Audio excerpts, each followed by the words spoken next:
After weeks of anti-government protests, Iraq's president says the prime minister has offered to quit and promises an early election. But will this be enough to stop the anger? And can the sectarian political system that many blame for the crisis survive? This is Inside Story.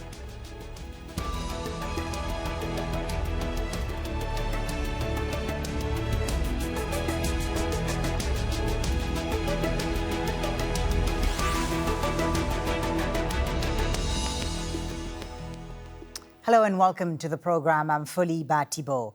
For a month now, people in Iraq have been protesting for change. Many are angry at the high unemployment and poor services. They want ministers to resign and Iraq's sectarian political system to end, saying it's led to rampant corruption and abuse of power.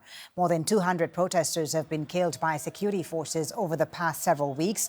Iraq's president made some concessions in a televised speech on Thursday. Barham Saleh says the prime minister will resign, but only if political parties agree on his replacement. And he's promising new elections. As President of the Republic, I want to stress that I will agree to early elections, based on the new election law and the new electoral commission. The legitimacy of any governance comes from the people, and there is no alternative to that. But the protesters say the presidential announcement doesn't go far enough.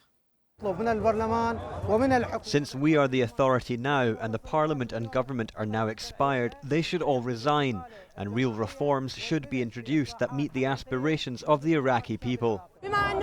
Iraqi women and children have taken to the streets to let the world know that this is a great revolution and we will not give up or back off until our demands are met. Now we'll bring in our guests in just a moment, but first, Natasha Ghonaim has the latest from Baghdad. These protesters have returned to Tahrir Square to mark 1 month of protests here in Baghdad. When it was announced on Thursday evening that President Barham Saleh would make a televised speech to the nation, protesters had high hopes. Those hopes quickly turned to anger and disappointment.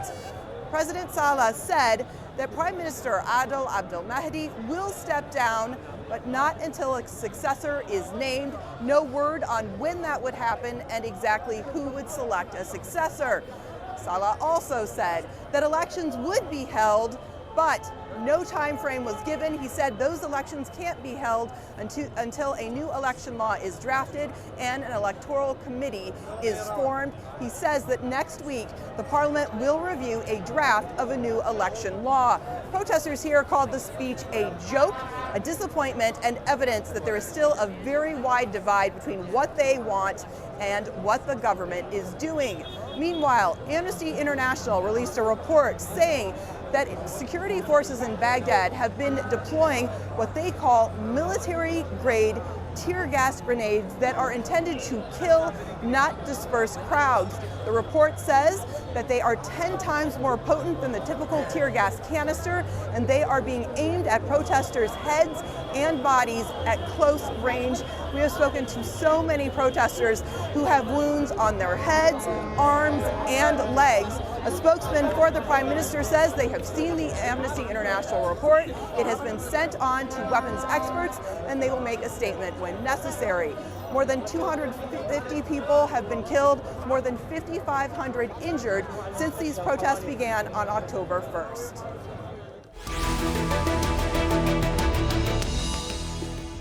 All right, let's bring in our guests now. In Erbil, in northern Iraq, Zulawer Ala Al-Din, president of the Middle East Research Institute. Here in Doha, Zaidon Al-Kinani, political analyst, writer and contributor to Open Democracy, an online publication. And in London, we have Rinat Mansour, director of the Iraq Initiative at Chatham House. Welcome to Inside Story, gentlemen. Thank you so much for being with us. Zulawer Ala Al-Din in Erbil, what do you make of President Barham Saleh's announcement? The protesters are rejecting it, but do you think it could be a reasonable way out of this crisis, that it could accomplish perhaps what the protesters are demanding? Well, the president underlined the principles of current democracy. He expressed his willingness to cooperate and to carry out the steps that people are asking him to within the confines of the Constitution and his role. he also explained what should be the process and what could be the roadmap towards the end of this demonstration issue. But it was expected that it will be rejected by the opposition, by the demonstrators, by the camp that is now demanding more and more, because at the end of the day, the people, the demonstrators, after such a month-long escalation, their demands are escalating too. They went from having a government providing services and jobs into rejecting the government, then rejecting the parliament, now rejecting the entire political process, and some even demand the rejection or the change of the constitution. Right. So we knew that there's nothing that the president would say that would actually meet either the satisfaction of the crowd or their blessing. So therefore, all he could do was actually just to underline the principles, explain the situation, and express his willingness to help. Rinat Mansour in London, testing times, no doubt, for Iraq's leadership. Barham Saleh didn't provide a timeline for when a successor to Prime Minister Abdel Mahdi will be named or for when elections could be held. What did you make of this announcement? And do you think the resignation of Abdel Mahdi, if it happens, will help, or will it create more chaos? I think a question that we need to ask is why was his speech rejected? Fundamentally, the protests, and from their perspective, what they're calling for is a change of the entire system.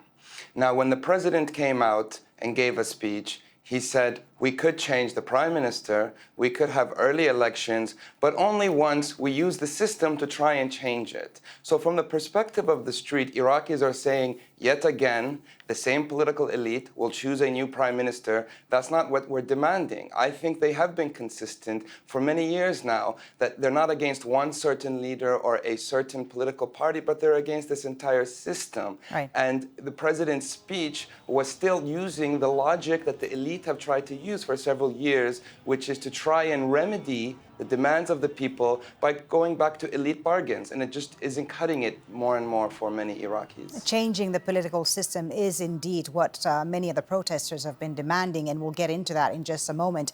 But Zaidan, let me get your thoughts on the announcement made by the president. Iraqi security forces, as we heard Natasha Ghounem mention, have killed over 200 people in recent weeks. Can Iraqi leaders come back from crossing that line and maintain legitimacy in order to make reforms and address people's grievances? It feels like it has gone too far with the death of all these protesters in recent weeks. Absolutely. The Iraqi government can't take a step forward anymore and approach the Iraqi people with short-term economic reforms or even political reforms through the very same system as our colleague Rinat mentioned. The violent crackdown that has been met by the Iraqi protesters is a great evidence actually why the Iraqi protesters or the people shouldn't believe the economic reforms, shouldn't believe the short-term or the long-term political solutions that the government is proposing to the people. The people and the demonstrators have been very clear since October 1st that they want a downfall of an ethnic sectarian quota that have failed to provide the most simple public services to the Iraqi people, and most definitely not through having one figurehead such as Adil Abdel Mahdi. It's an entire regime, and having new elections through the very same system means the same political parties and the same interest groups will be able to form the new government that they have always been doing every 4 years. And this is what it's looking like it's going to happen. Adlawer, the ball now seems to be in the court of the political parties that nominated and in fact confirmed Abdel Mahdi as prime minister. Do you think the two major parliamentary blocs, Sayoun and Fatah, will be able to agree on a replacement for Mahdi if indeed he quits, and a replacement that's acceptable not just to Iraqi people, but also to outside powers like Iran and the United States, because we know that these outside powers have huge influence on what's going on in Iraq?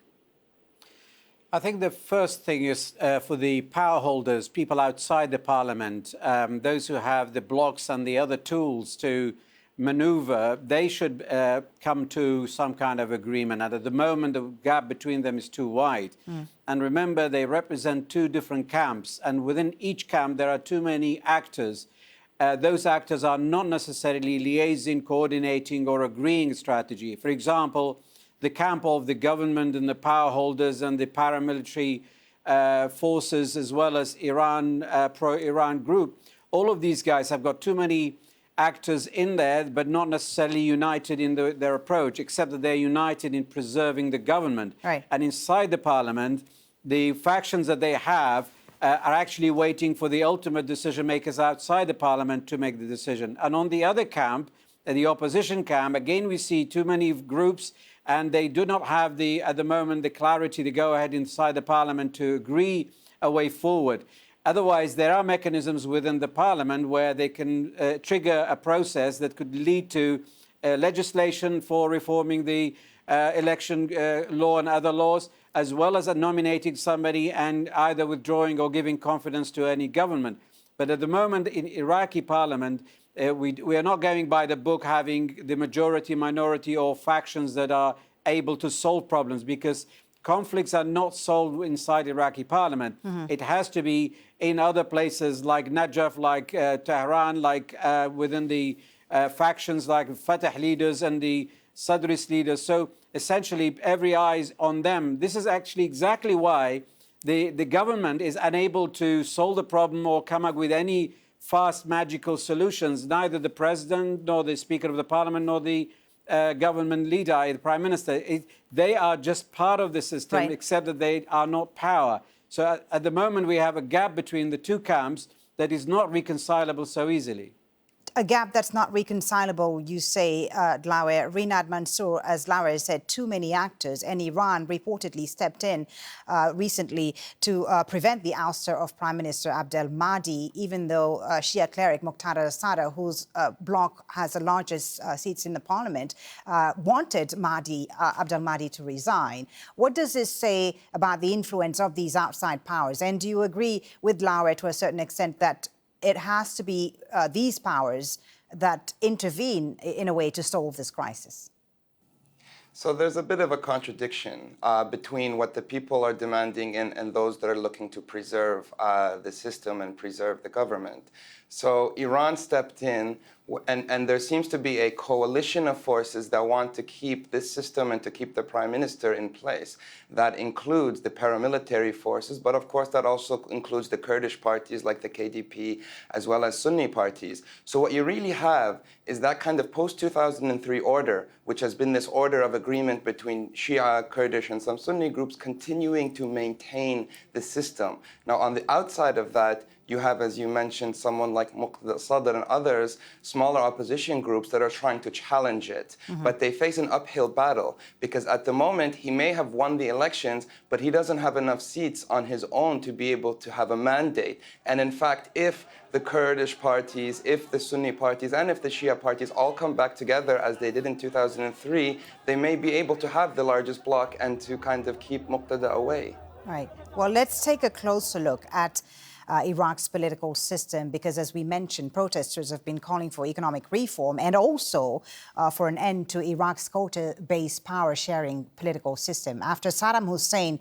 was toppled in 2003, the government was restructured around a sectarian system.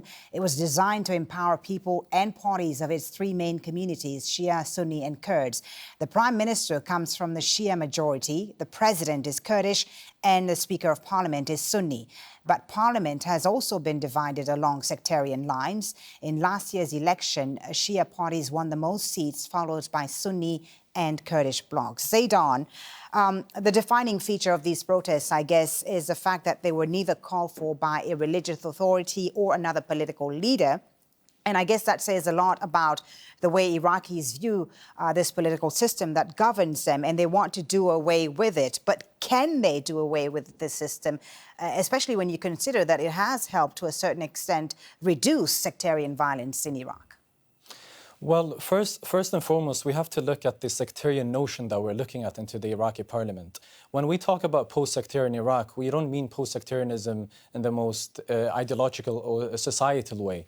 The post-sectarian phase even exists within the religious and the political blocs in the parliament and in government. There is an intra-Shia rivalry, there is an intra-Sunni rivalry, there is a very old intra-Kurdish rivalry, and this is an evidence to the people, a justification to the people to realize that it wasn't wasn't sectarianism that drove the politics in Iraq. It was political interests that utilized the sectarian differences amongst the Iraqi people that prevented Iraq from developing, prevented Iraq from having a successful political democracy. People in Iraq today are protesting against the sectarian regime. Right. They're not protesting against it from an ideological perspective. They're protesting against it from an institutional perspective. They're fed up by being governed as Sunnis, Shias, Kurds. They want to be governed in an equal way as Iraqis, through a government that focuses on providing them the right education, infrastructure, security. Dilawar, your thoughts on this? The Iraqi public fed up with sectarian politics and looking for a leader that can unite the country. Who could this leader be? And if not this sectarian-based political system, then what replaces it? Well, they will never find a leader who's beyond that. We never had those father figures in Iraq. But remember, Iraq is ethno-religiously diverse, different sects. This could have been a richness of the community and the country, could have been good for politics, community, as well as economy. However, the decades of division, polarization, and dictatorship brought us this far. And this new elite that designed the constitution and led politics also further deepened those divisions and militarized it. They became the most disappointing ruling elite. But remember, when they got together in 2005, they wrote one of the best constitutions that actually was not designed to be sectarian, but ignored the fact that Iraq is a sectarian or divided or ethno-religiously diverse. So it's actually the failure of those who implement the constitution made Iraq what it is. And now where are we now? We have a state that has got actually little control over the state institutions. It's least institutionalized country with rule of law being weak. So we go from fragility to more fragility. And therefore, if the government, the president, the speaker of the parliament, when they are in the forefront and they are seen as representing the establishment, they do not any longer command that authority or power over the security system, over the economy, over the budget, over the corruption that is ongoing. So essentially, we are now living in a situation where the state or the legislative or executive leaders are seen as or get the blame, and they are confronting the demonstrators, but actually the power behind them are the ones that are outside the system of governance. Right. So essentially, Iraq by nature, just like Lebanon and the rest, right, are diverse, but these divisions have become more deeper and polarized as well as militarized. And it's true that the demonstrations in both Iraq and Lebanon have similar grievances, especially when it comes to this political system. Renard, do you think in Iraq this system can be changed without changing the current constitution, which Dilawar mentioned? And also, how does the protest movement change the system and not merely the government? How do they do it, really? Well, first of all, I think there's a sense of hope that these protests actually present. Where many people would have easily written Iraq off for being a sectarian or ethnic sectarian sort of state. And this is what the Iraqi leaders were moving towards. They created a constitution to promote ethno-sectarianism through politics. The people are saying, no, we are not. And we actually want a state that represents us, that provides services. So there is a bit of hope. And so they're pushing back against sectarianism on the street. Right. Now, where does this go? That's a difficult question. Dilawar is right. The Constitution, but who can lead? Sorry. Who can unite Iraqis? Who's the leader that could unite Iraqis? Is there someone that comes to mind? Well, this is a challenge because quite clearly most of Iraq's leaders in the elite are not willing to put their job on the line, are not willing to play sort of and take a risk. And be a leader and kind of represent the people. They all kind of think that Iraq will continue to muddle through, and so everyone wants to keep their place in the system. Until now, it's hard to find, and as Dilawar said, it's hard to find any real leader emerging who is willing to take a risk, is willing to represent the street, because that logic, that 2003 logic, and keep in mind most of the parties and most of the leaders are from that era. If you look at the president and prime minister, they're from that era. They're still guided by a similar logic. Some for the Kurds, some for the Sunnis, some for the Shi'i, based on this. And the people, most of the people protesting today are youth. They don't even remember Saddam's time. Right. They only remember this muhassasa. They only remember this system. And so So the leaders can't keep promising and failing to deliver.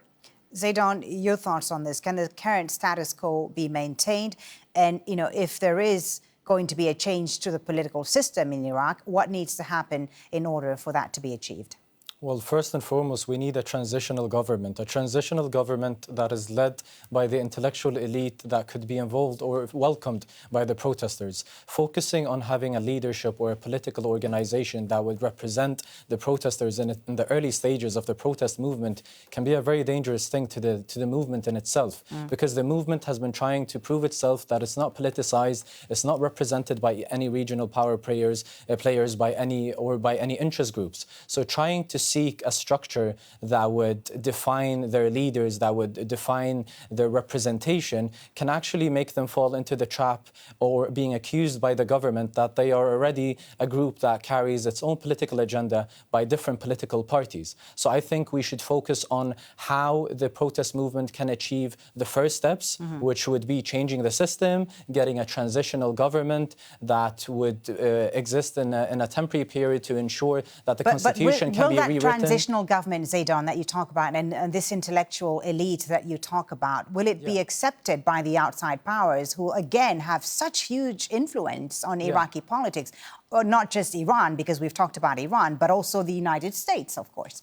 Of course, all the external players that are involved in the Iraqi domestic affairs would intervene whenever they find any future politician whom would have conflict of interests with their policies in Iraq. But this is a part of the protest movement in Iraq. The protest movement in Iraq is against the entire reality in Iraq today, whether it be the government or the ethnic sectarian quota or the militias or on the ground or the external factors that are intervening in Iraqi domestic affairs economically and politically. This is a part of the targets and the aims and objectives of the protest movement. It's against the entire reality of the Iraqi domestic affairs, whether it be the external factors, whether it be the government, or whether it be the religious establishment. So, Dlawar in Erbil, where do you see things heading? Do you think, like many people, that the current outburst of anger will eventually run out of steam and be brought under control? Or do you think that it still has momentum and could actually lead to some sort of change in Iraq? I think that it has momentum. It will get a little bit worse before it gets better. We Iraqis, we know our country and the dynamics locally, regionally and globally. We have been through this. We have history, including in Kurdistan, as well as the south of Iraq. At the moment, the two camps are both very polarized, very armed. They are backed by forces, by theological sources like in Najaf and as well as in Iran. The two are at the moment not talking, and there are interferences or influences from the region. So we've got local actors, regional actors, global actors, all intertwined, some working via proxies, some directly.